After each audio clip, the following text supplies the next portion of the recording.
believed that by being the recipient of a letter bomb, I'd become a focus of evil. But in the response of people around the world, I became a focus of all that is beautiful in the human family, our ability to be tender, loving, kind, generous, compassionate. And that is what enabled me to make my bombing redemptive, to bring the life out of the dead, the good out of the evil, to begin a journey from being a victim to being a survivor to being a victor. And that, I believe, is the journey that God wills for individuals, for communities, and for nations.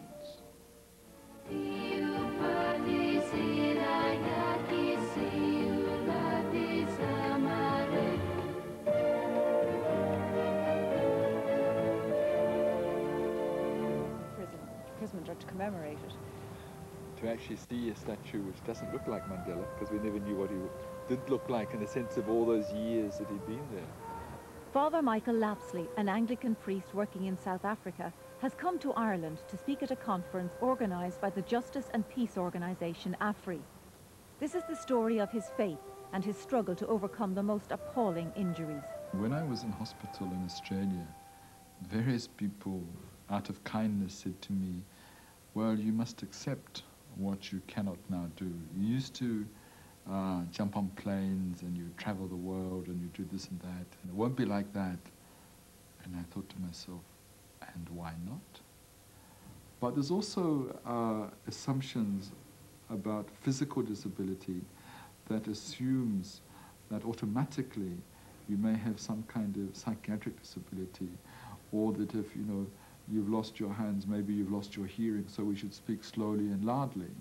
Now, I mean, as it happens, I have got a small hearing loss, but it's these assumptions around disability that I'm pointing to, but also helps me see as well perhaps the even more terrible discrimination that people with psychological or mental disabilities suffer even more than those of us with physical disability.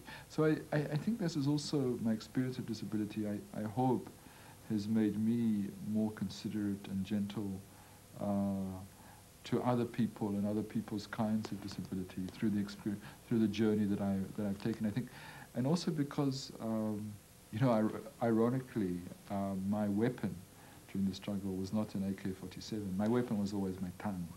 And the irony that that's what they left intact. But the reason I mentioned that is in relation to disability, because I think I'm a reasonably articulate person, I think I can speak as part of the community of disability to challenge other people. I mean, we call people like yourself TABs. I don't know if you know about TABs.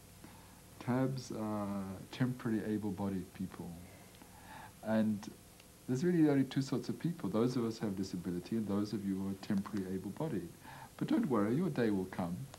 And I think those of us with disability can remind, and also to remind the rest of the human family, that our disability is, like mine, is dramatically visible, but disability actually is the norm of the human family. And brokenness and limitation is the human story. Some of us it's visible, some it's invisible, but we need each other, all of us, to be fully human. What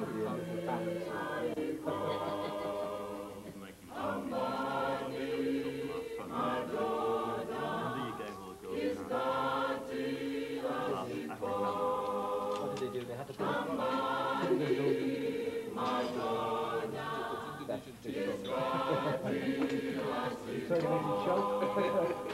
I remember when I got firstly a prosthesis on one arm because my right arm was broken.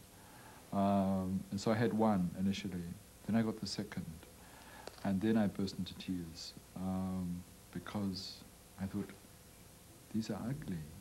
Is this how I'm going to appear for the rest of my life? And this is an issue for often with people with disability, is body image that one takes for granted normally. And I thought people are always going to see me in this way.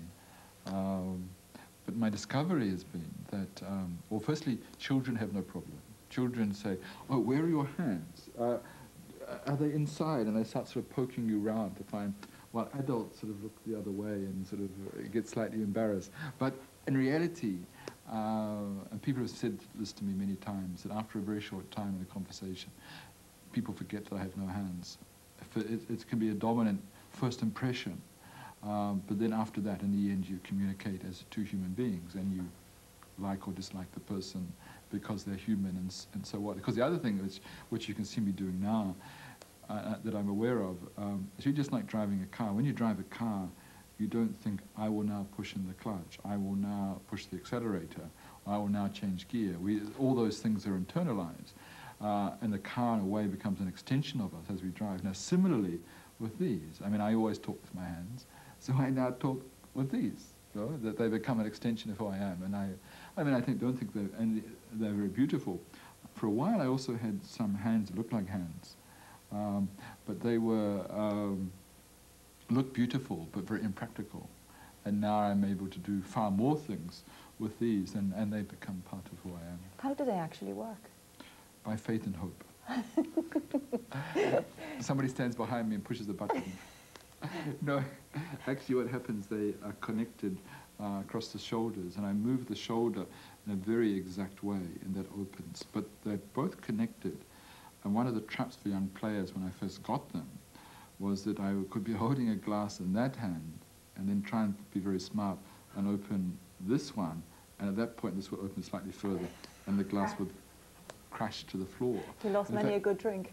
Well, you know, when I returned, just after I came back to South Africa, Archbishop Desmond Tutu invited me for dinner, and I spilled coffee all over him.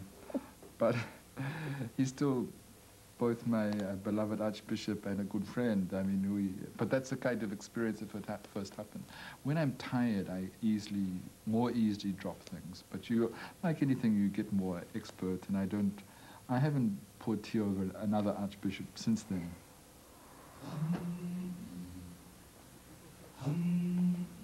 Before dawn, Michael Lapsley sets out for the conference in Lisnaskea. There are very few things, literally, that I cannot do.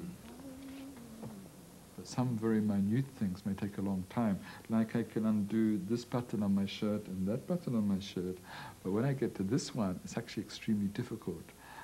So do I struggle, say, to do up that button for 25 minutes? Or do I say to a friend, would you mind to do up my button?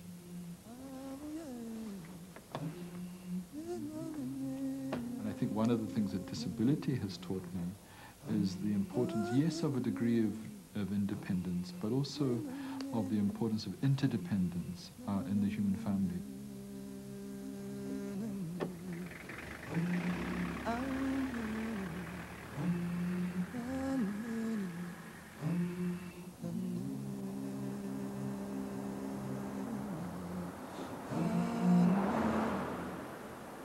It was April the 28th, 1990, 3 months after the release of Nelson Mandela.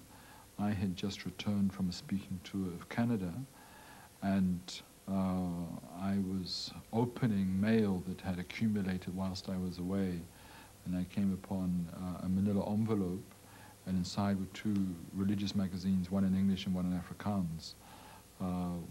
The magazines that were also further wrapped in plastic. So I removed the plastic, opened the magazine that was in English, and the act of opening the magazine completed the circuit, and the bomb exploded. But there was a hole in the floor, the ceiling in 3 rooms went out, and in that force of that explosion, I lost both hands, I lost an eye, my eardrums were shattered, and I was burned down one side of the body. And what's your abiding image of that? Well, I suppose one of the extraordinary things, and the doctors don't quite understand why, I never lost consciousness, I never went into shock. And I remember clearly the indescribable pain, but I also remember the sense of God's presence with me. I also felt that Mary, the mother of Jesus, who had watched her son being crucified, understood what it was that I was going through.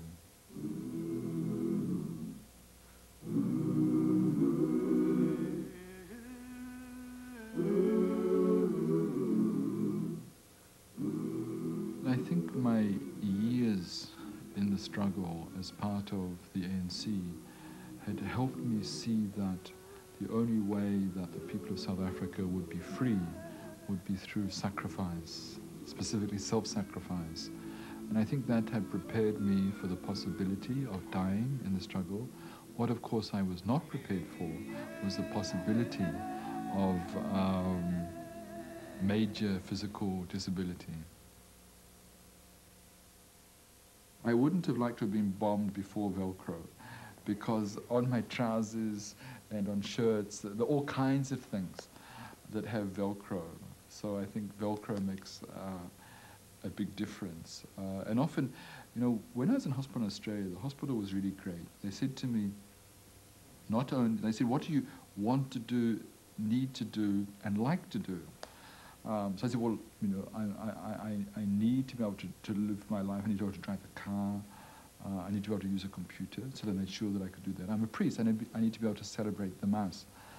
So so we went with these occupational therapists into a church and practiced doing this and that. But they said, well, what do you like doing? I said, well, one of the things I like doing is taking photos. So they said, fine, bring us a camera. So I brought them the camera, and they added something very simple to the base of the camera, because an ordinary camera I can't hold because it slips. But by putting this little tiny addition to the bottom of the camera, I can hold the camera and take photos. So the great thing was they weren't just concerned with me as a practical, functioning human being. They were concerned with myself as a spiritual being, with my quality of life. And I would always, you know, appreciate that. As well, I think it's very important for people working with people with disability. They shouldn't just be concerned with their, you know, that they know how to go to the toilet by themselves or whatever, but they should also have a quality of life. Can you ever laugh at the messes that you get into? Well, it's often easier to laugh later. I mean, we're all good at the stories at the dinner table, but they weren't also always that funny when they actually happen. One of the things that happens when I fly, and this happened to me not the majority of times, but a significant minority of times, is that in the plane, the steward or the hostess in the flight has served everybody else in the plane except me. And this has sometimes happened with drinks or, you know, the refresher towels. They will serve everybody, and then they'll literally pretend they haven't seen me. Now, I can guarantee you that if there's one person they saw on that flight, it was me. Because it's an unusual disability. I mean, people in wheelchairs are all over the place. I mean, there's not that unusual disability with both hands is very unusual. So in other words, they coped, the steward or hostess, by pretending I was invisible.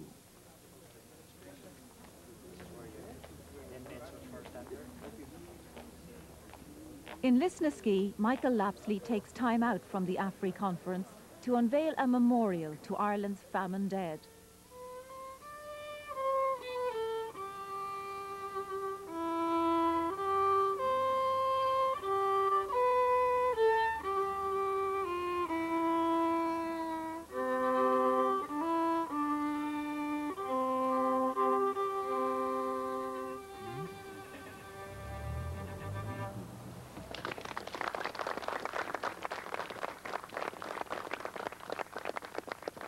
We don't choose the country we're born in.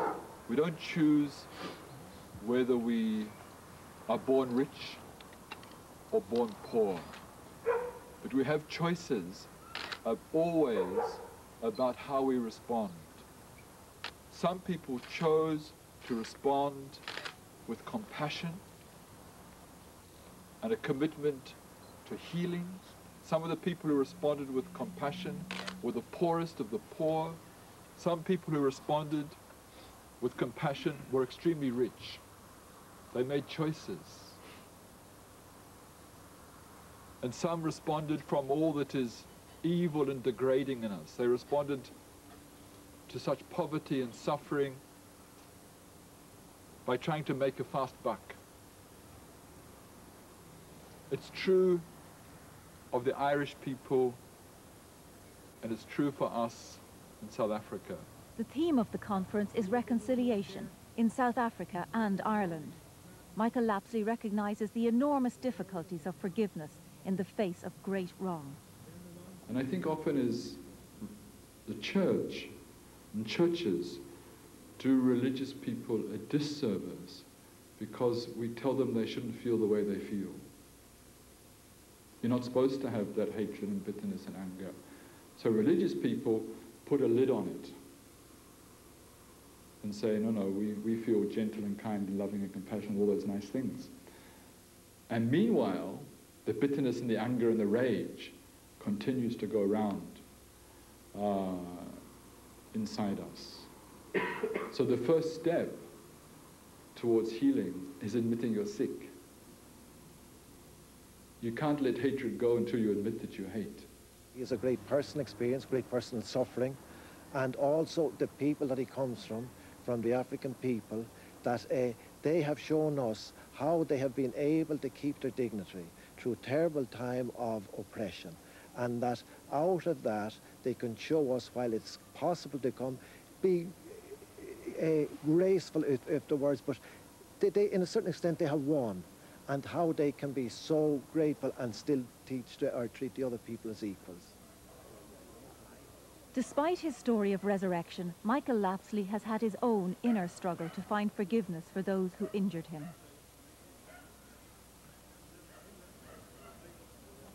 I only in the last few months have been told names of those who were perhaps responsible. We're still not totally certain. And my response to that information, surprising myself, was to cry. And I think I cried in great sadness for the sorts of things that we had done to one another. And my consciousness that those who sent me that bomb, there were three, probably, in particular way, three white Afrikaans-speaking males. That they had parents, probably had children, guess had lovers and friends, and I couldn't help thinking, did those people, that their community, of those who loved them and they loved, did they know that the one they loved made letter bombs for a living? You know, did they, on the day that the bomb was made and sent, and the day it went off, did they at the dinner table say, oh, that's what I did? Or when their child said, Daddy, what did you do today? Oh, I sent a letter bomb to a priest. You know? Did they admit that? So those are some of the thoughts I've had. What would you do if you met them? Well, it'd be an interesting conversation. I mean, to say, well, excuse me, why did you send me this letter bomb? And to try and explore that.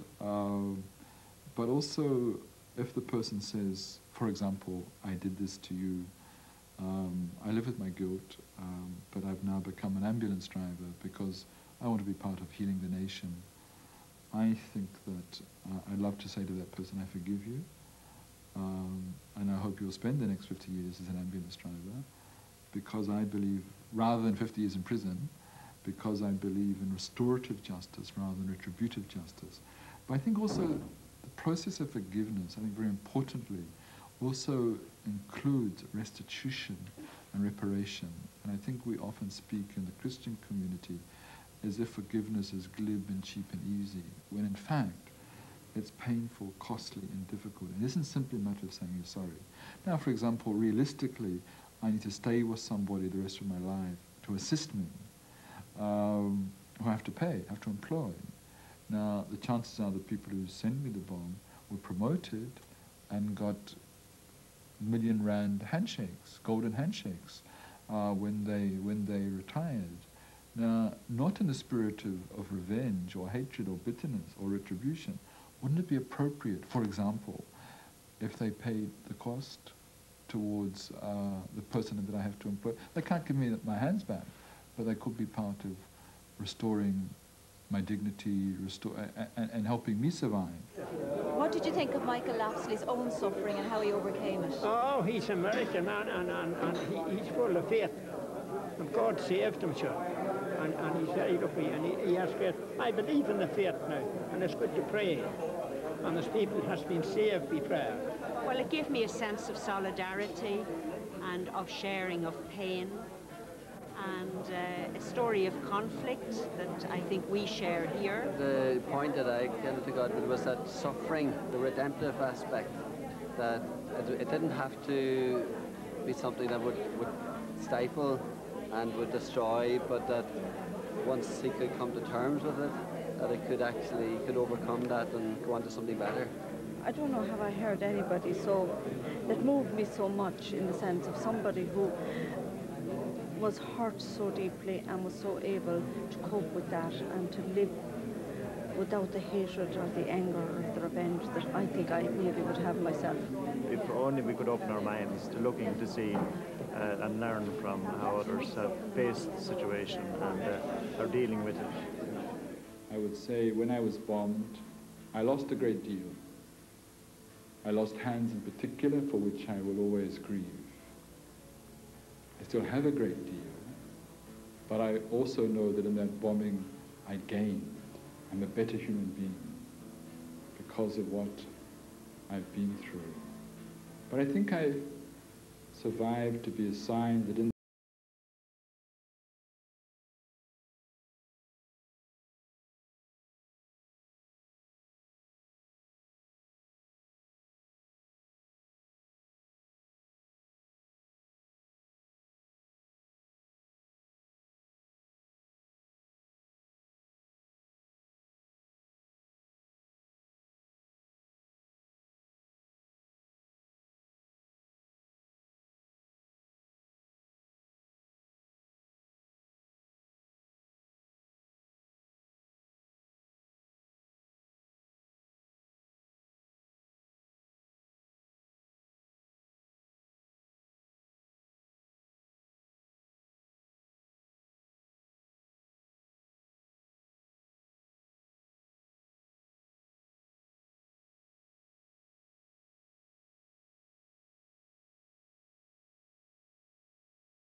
And then the bodies piled up in the mortuaries, the people left for dead in the forests, that the dogs were eating the corpses.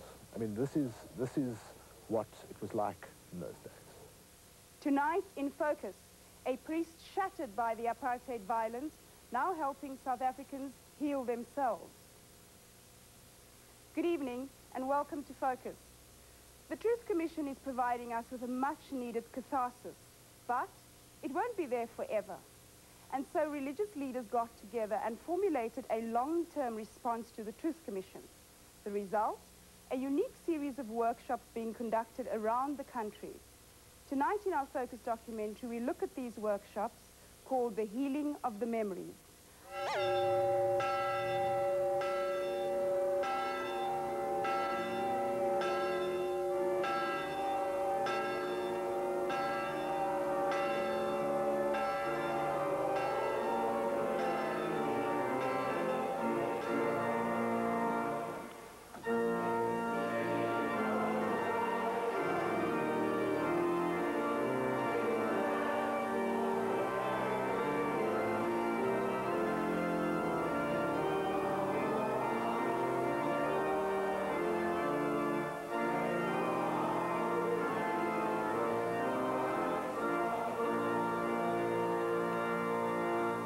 The apartheid years is your story, and it is my story. It is a story of all of us. But how do we respond to that story? Are we facing it and wrestling with it? Or are we suppressing it and denying it? Every South African has a story to tell that has three parts to it. It is the story of what I did. It is the story of what was done to me. It is the story of what I failed to do. The Lord be with you. The stories of our doings are unfolding at the Truth and Reconciliation Commission. But Anglican priest Father Michael Lapsley says this is not enough. Not every South African will have the opportunity to bare their souls at the Commission. So Father Lapsley, himself a victim of apartheid violence, travels around the country conducting workshops he calls Healing of the Memories. At these weekend workshops, South Africans of all races gather to tell each other their stories. Each session ends with the participants burning pieces of paper. On the paper, they've written aspects of their past that they would like to forget. Afterwards, at an unconventional mass, they explain the meaning of symbolic artworks they've made. This, what I made is or resembles a boat. And he says that he feels that a boat for him symbolizes freedom as it roams or as it floats on the river. The symbol of mine is a vase with flowers in it, and try to imagine that the flowers are yellow. For me, the yellow daisies symbolize peace and beauty. Modestly colorblind. But I have discovered through my disability many things, one of which is that we need each other to be fully human. We cannot be fully human by ourselves. There's a wonderful expression in many African languages, I am because you are. So I would say that all of you together, all of you are my peace symbol.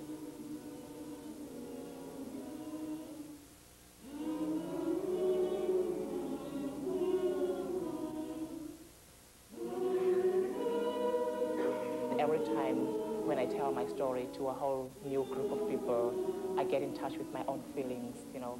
I get in touch with my own frustrations and what I couldn't tell my parents or my closest relations or my closest comrades at the time is just coming out now. We heard that Father Michael Lapsley would be there, and everyone warned me to be careful of him because he didn't tolerate white people, and I heard that he ate white people for breakfast, and I was just... My mom had also heard that this was going to be... she was nervous it would turn into sort of like a white bashing weekend, and So we were very apprehensive about going. But when we arrived, Glenda and Father Mike and Christo were just so warm and welcoming that you immediately felt at ease, and you immediately felt like, yes, I've done the right thing. The most important aspect of this is the truth. I don't think that we can hide the truth. And that, I think, is what, you know, there are attempts to do this all the time. We have a truth and reconciliation, but provided not too much truth. Let's have a couple of things in camera. I really think that the truth in all its baldness, in all its horror, needs to be exposed. But often people in the workshop have said to us, I have never told my story before. This is the very first time. And it's the first time that I've told it in an environment in which people listen reverently. And in the workshops, people listen to their own stories, but they're changed by hearing other stories. And because South Africa is South Africa, one of the conclusions people come to that seems so simple, almost absurd, and yet so important, people say, I've discovered we're all human. One of the people helping Father Michael devise these workshops is theology lecturer Christo Tesnar. He's trying to make it part of the process of transformation at the Huguenot College in Wellington, near Cape Town. Soos julle wat weet, is ons college ook nou besig met 'n transformasieproses. En daarom voel ek is belangrik dat ons hierdie Healing the Memories workshops op die college moet aanbied sodat ons studente nader aan mekaar kan kom en mekaar beter kan leer vertrou. Ons is nou 'n geïntegreerde kampus en ons wil regtig hê dat hierdie gees van heling nie net buitekant ons kampus moet plaasvind nie, maar ook hier sodat ons ook wanneer ons uitgaan in die gemeenskappe en in die gemeentes 'n bydrae kan lewer om 'n groot aandeel te hê aan die heling van Suid-Afrika. Ek was half skrikkerig en bang om die mense wat in my kleingroep was te vertrou met die storie van ek het nie geweet nie en miskien het ek geweet, maar ek was nie so skerp om te kon sien dit is verkeerd nie. Dit is vreemd, maar saam met die vreemde leer jy so ongelooflik baie van jouself en leer jy nog meer wat dit is om 'n ander persoon te respekteer en te weet dat daai persoon soos jy ook 'n gelyke kans in hierdie land van ons gegee moet word. And listening to that stories of unethical ways that people were treated, listening to what happened in the past, listening to stories of how people were smacked through the faces without doing anything, how people was really done a lot of things to. It's very painful. It's very sore. Baie van ons het so ons glo so aan die statement let bygones be bygones, maar op die einde van die dag is dit juist daardie bygones wat ons gedagtes so opvreet en binne in populêre sielkunde kry mense die tendens dat as jy nie deel met jou verlede nie, of dit wat gebeur in jou kindertyd of 'n traumatiese gebeurtenis in jou lewe nie, dan het dit ander tipe van slegte ramifikasies oor in jou toekoms. Father Michael Lapsley has had to deal with a painful past. The Society of the Sacred Mission, an Anglican religious order, sent him here in the 70s to work and study.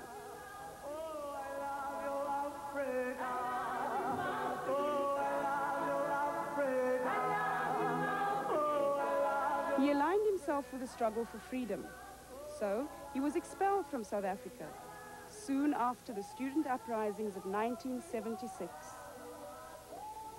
I mean, I sometimes think when I look back that if I'd stayed in South Africa, I would have run crazy.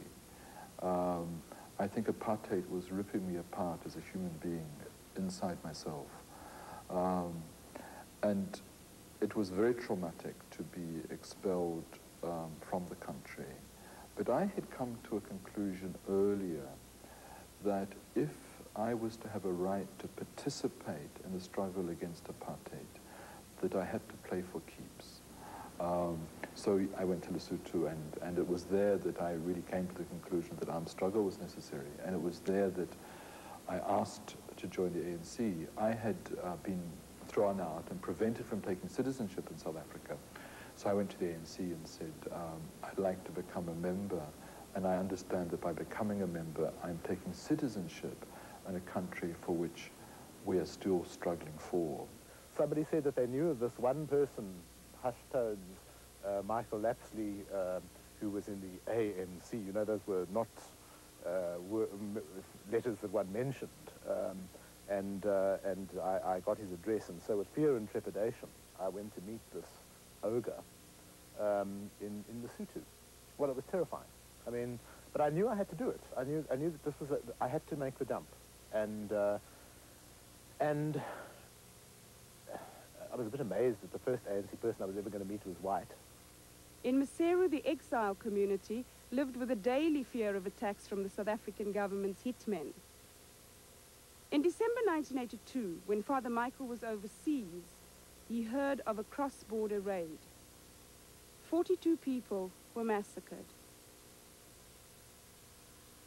I was totally shaken and desperate to know who actually had died, who was still alive.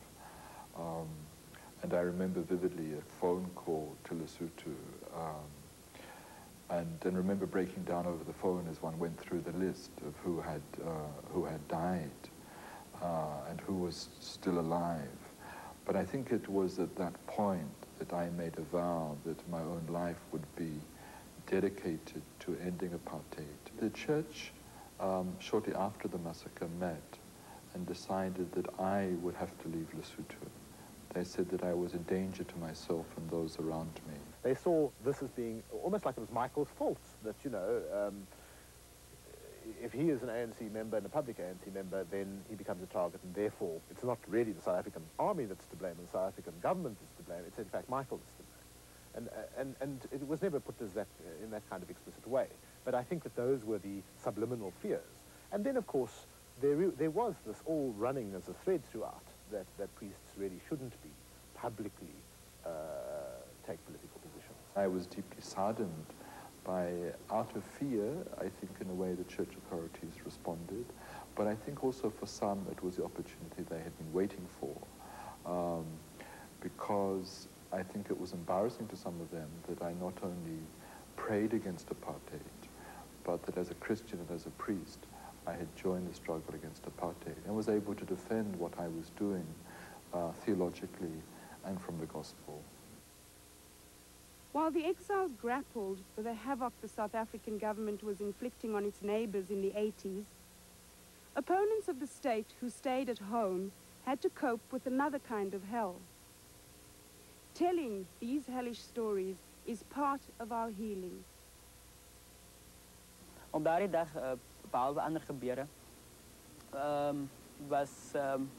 het ek ook gesien hoe politieman een seun, een hoërskoolseun, rondjag met een sambok en letterlijk slaan, die hel het omslaan. En dat is my baie onregverdig, want hier is hierdie kind, hy wil niks anders doen behalve om sy stem uit te bring, nie, verstaan? En hier kom hierdie politieman met soveel brutaliteit en anger na hom toe en slaan hom. En ek skree te voor op, kyk maar, nee, moenie. En hy stop. Wat baie verbaasd was, en hy stop. En hy draai om en hy haal sy gun uit en hy rig sy gun op my. Yvette Rogers grew up in violent times in KwaZulu-Natal. A while later, Tomas came back and he asked to speak to my mother. And Miriam was called, Miriam also worked next door, and she was the sister of Tomas's friend from Zululand. And my mom, they called my mom, and they told my mom that when he and his friend had been walking to the shop, they were seen by two off-duty white policemen who chased them, and they caught the friend because he was older and slower, and they kicked him to death while Tomas watched. And Tomas came back to tell us what had happened and to tell Miriam. And the one thing I remember about Tomas was that he always used to sing a very loud, happy noise, and it was like a contented sound. And so when I was playing sort of around the house, I'd always know everything was okay because whilst Tomas was singing. And from that day till now, I've never heard him sing again. In the 80s, when I was sort of a student, one was very sort of one-sided, very ignorant about things that was happening. I remember my own student life was living in very safe communities, and knowing about what's happening on the other side of the street or the other side of the town or the rest of the country but not really taking it seriously and just going on. Things turned very serious for the residents of Pabalelo, Uppington.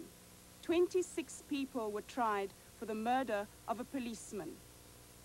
And he wanted to show himself as the constable, you know, who can like diminish all this action and who can get Pabalelo into action, into old Pabalelo itself. He didn't really want to look at the situation and see that, but these people are serious. My community is getting serious about issues. And he mainly wanted to impress the whites. The anger of people, I understand, drove them to really attack the house. And he ran out of the house, wanting to go, you know, to the Caspers that were just directly opposite the football field, just at the beginning of Pabalelo. And somewhere, somehow, people got hold of him, and he was brutally killed that very day, that 13 November 1985.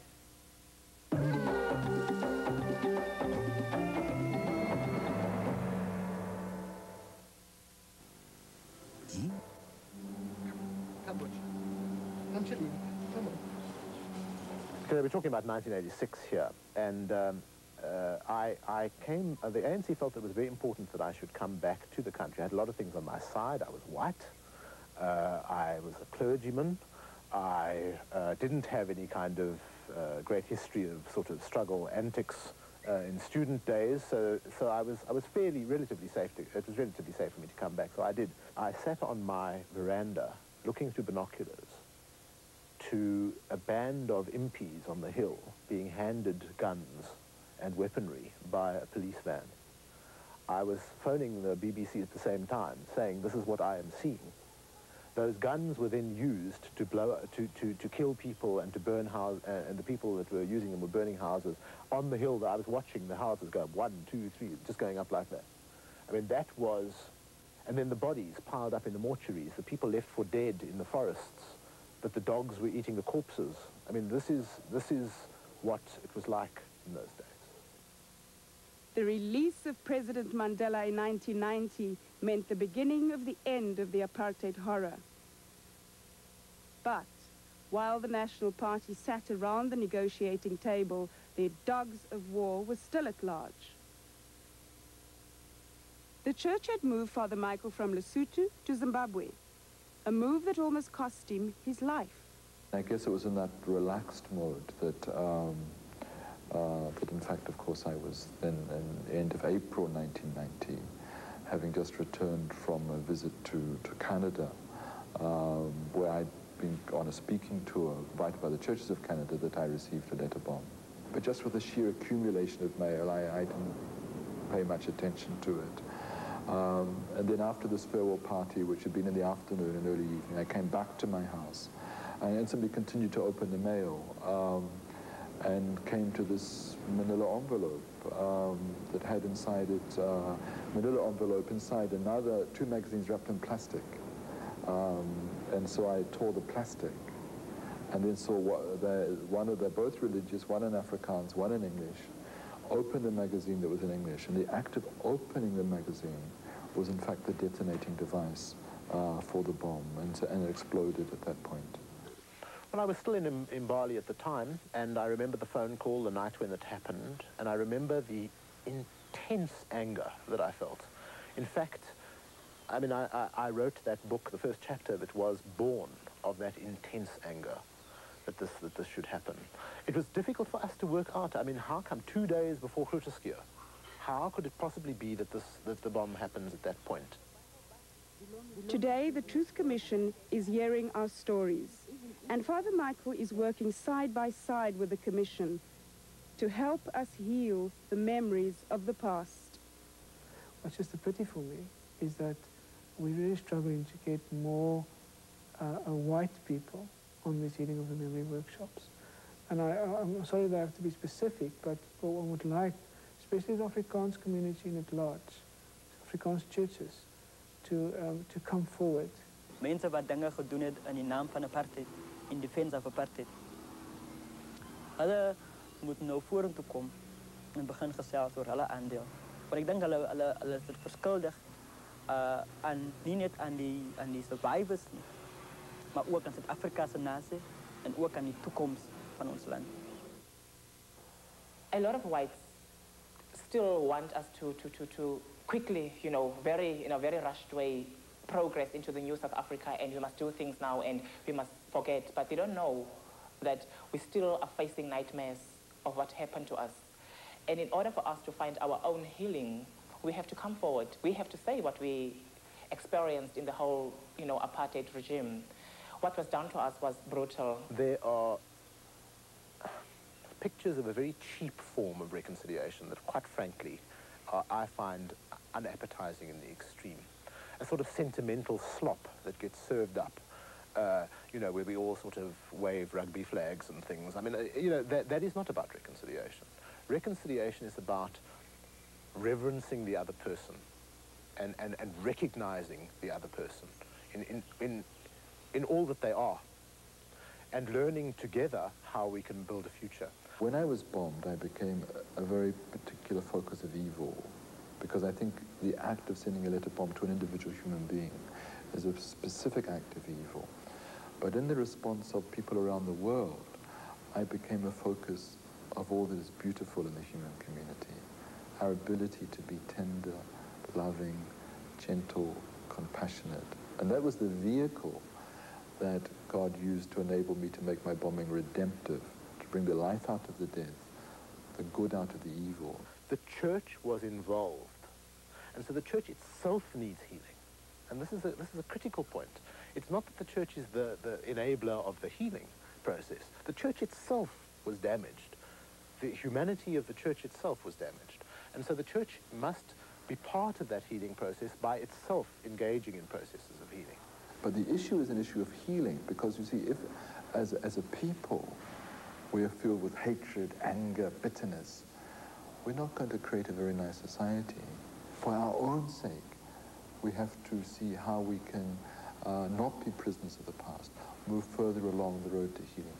But the other thing that's important to say about forgiveness is that it's, in the Christian understanding, it's a package that involves confession, acknowledgement. Yes, I did it. I take responsibility for that.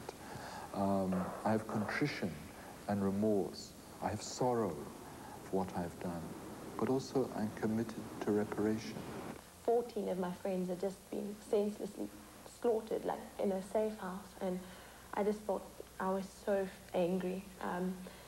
And when I came to Cape Town in '93, initially I wanted nothing to do with the church, nothing to do with Christianity. So it feels to me that justice, it's a good concept, but it doesn't feel as though it's actually being done at the moment. But I do believe in justice. Every time I come back from a Healing of Memories weekend, I just really believe in reconciliation, because you can see people who start out really hating other race groups, cultural groups, at the end of a weekend being able to hug them and genuinely mean that hug.